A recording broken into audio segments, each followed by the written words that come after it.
In 2020, one email took down a pipeline that supplies half the East Coast's fuel. Colonial Pipeline moves gasoline, diesel, and jet fuel from Texas up to New Jersey, about 45% of everything the East Coast burns. So when it goes down, it's not a website outage, it's fuel. Colonial Pipeline didn't get hacked because of some genius zero-day exploit. They got hacked because of one password. That password belonged to an employee for an old VPN account Colonial thought was retired. It had actually leaked years earlier in a completely unrelated data breach, one that had nothing to do with Colonial at all. It ended up sitting in a dump of leaked credentials on the dark web, the kind of list hackers trade and test against other services, just to see what still works. Somebody tried it.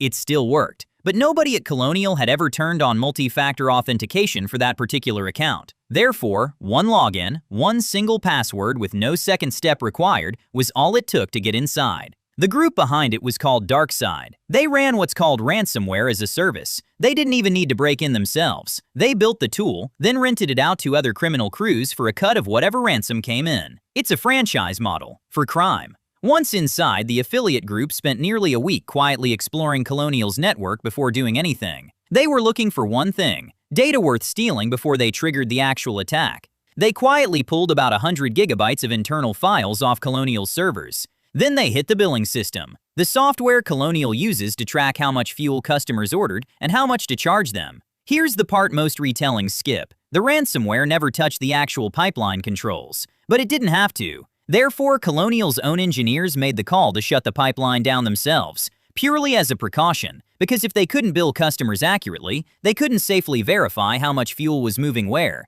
The next morning, an employee found the ransom note. DarkSide wanted payment in Bitcoin in exchange for a decryption key and a promise not to leak the stolen files. Colonial had a choice to make, and not much time to make it. For 6 days, the pipeline stayed offline. 6 states along the East Coast started running short on gas. Lines started forming at stations that still had fuel. News crews warned people not to panic buy, but some people filled plastic bags with gasoline anyway. Gas prices jumped past $3 a gallon for the first time in years.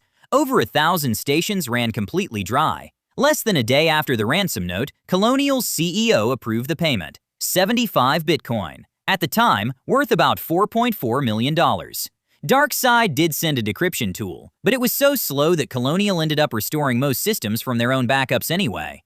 Weeks later, the Department of Justice announced something unusual. The FBI had tracked the ransom payment through the blockchain and clawed back roughly 63.7 of those 75 Bitcoin. It was one of the first times law enforcement had actually recovered a major ransomware payment. But the Bitcoin's value had dropped by then, so it wasn't the full 4.4 million back. Colonial's CEO ended up testifying before Congress about the whole thing. It led directly to new federal security rules for pipeline operators, the first of their kind.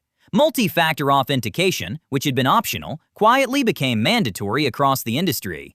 The fix that could have stopped the entire thing was one checkbox. It just wasn't checked yet. All it took to prevent 6 states from running out of gas was one setting in one account that nobody had switched on. One password. One missing checkbox. That's the whole story.